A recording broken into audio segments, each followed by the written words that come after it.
I laughed at my sister's tragedy and now I'm uninvited to the baby shower I'm planning for her. My sister is due after in early January and we're planning her baby shower for early December. She decided she wanted to use my mother's maiden name, Rafferty, as her daughter's name. Not a tragedy itself, and I guess it works as a unique name.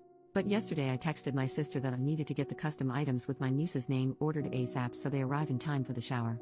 My sister then let me know they're going with an alternative spelling of Rafferty. I texted back, an alternative spelling of our mother's maiden name? My sister wants to spell it Rayfarty. So I sent back a bunch of laughing emojis and she asked what's so funny? I tried to explain that no one will pronounce that as Rafferty and she'll probably get plenty of the same mispronunciations. She told me I was being ridiculous. I texted back, my poor niece, little Miss Farty Ray.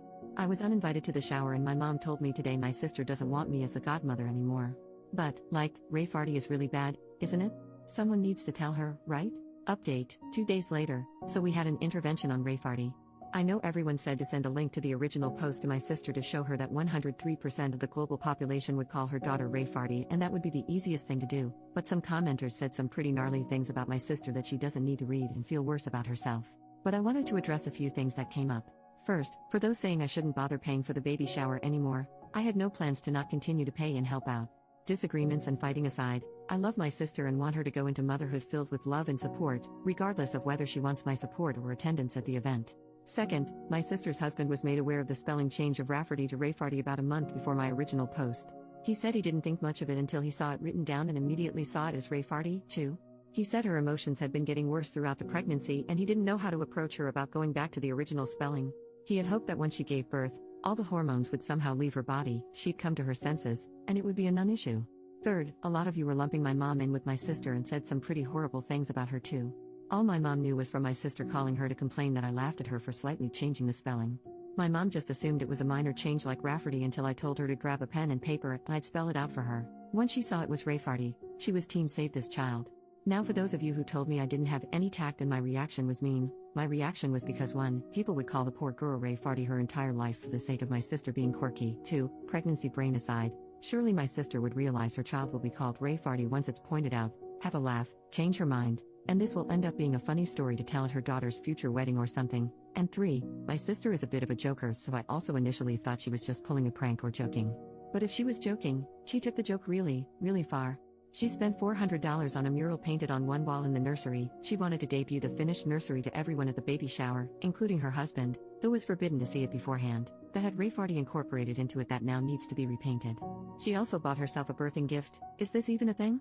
She'd have my brother-in-law present to her in front of everyone at the hospital, a $900 gold bracelet with RAEFARTY charms. The baby book also has Rayfarty embroidered on the cover. I contacted my sister's best friend Katie, not her real name, if my sister has told her anything about the spelling change. She found out about Rayfarty after the blow-up with my sister, as my sister wanted to get Katie on her side. Katie, who's a teacher, was equally horrified about the spelling and told me this is the worst attempt at a creative name she's ever seen.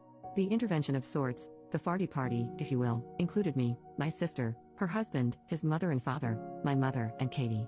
My sister refused to believe anyone could possibly see Rayfarty as Rayfarty and that we were just mad that she was taking creative license and that everyone does that nowadays. My sister said children are not that cruel to bully her daughter for her name, and Katie said plenty of kids are cruel enough and the others would join in so they're not singled out themselves.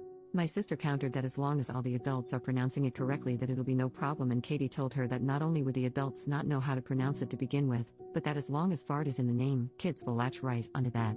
I was happy Katie was there because she shared interesting names her students have had over the past few years, so I knew her opinion on this would probably be the only one to sway her. My sister cried for about 10 minutes and finally agreed to entirely change the name because even Rafferty was tainted because we had all ruined it for her. We told her to take her time to consider a new name. She told us she still wanted to honor my mother and she suggested she'd combine my mother's first name with her mother-in-law's name, and created a name on the spot that included a crass term for a lesbian. When my mother pointed that out, she started crying again and accused us of not letting her be a mom, and her husband suggested we leave it for now and we should all go and give her space.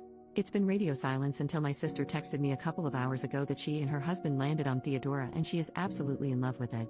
She even decided by my unborn niece looks like a Theodora in the ultrasounds. She got those creepy 3D ones done where every baby looks like the same copper potato. I replied that was lovely and that I'm so happy she's happy. It's not my taste, but at least it's not Theodoru or some crap like that. So there you go, my niece has been saved from being called Rayfarty. I'm invited to the baby shower again, and I know this is just a little blip with my relationship to my sister and will be fine, but Katie will be taking over as godmother, which is fine by me. I can always be godmother to their next child, who will probably be named something like Taramshu. Thank you all for seeing the same thing I did and letting me know stopping Rayfarty from coming into existence was the right thing to do. New update, 1.5 months later, Rayfarty has made it to the party. I don't know if you remember my post from a few weeks back about my sister wanting to name my niece Rayfarty, pronounced Rafferty, not at all like Rayfarty. My niece has been born 2 weeks earlier than expected, but she is healthy and home now. When my sister first held her, she said, "She's so adorable," and got an idea. She wanted to change from Theodora to Theodorable. Thankfully, my brother-in-law put his foot down. He did give her carte blanche on the middle name. When it was supposed to be Rafferty, they went with Rose to counterbalance Rafferty being different. Now that Theodora was the normal name, and because my sister just cannot not be extra, she chose Jazinville. Theodora Jazinville. A Rayfarty rose by any other name would smell as sweet. We are not from Florida. My brother-in-law is not from Florida. I don't think my sister's ever been to Florida, much less to Jacksonville. I asked her how she came up with it, and she said she always liked geographical names, which is news to me because I specifically remember a conversation about names months ago, and she said she hated when parents name their kids place names like Camden or Brooklyn because they're trying way too hard. But you do you, Rayfarty's mom. Also, our city has a pretty sizable Polish-American population, and people will certainly try to pronounce it like it's a Polish last name, but at least the craziness is confined to the middle name. And there's no gas or slurs involved. Relief comment, does your sister understand the legacy she has created? OP, a few people know about the post, but I don't think she does. Or is too embarrassed to admit she knows. But she's not really on social media much except for water talk vids. Water talk is people sharing recipes for like flavored water. But sometimes no water is involved or is a monstrosity posing as water. Curtis Connor did a video on it if you want to find out more. But regardless, it's certainly a more niche community.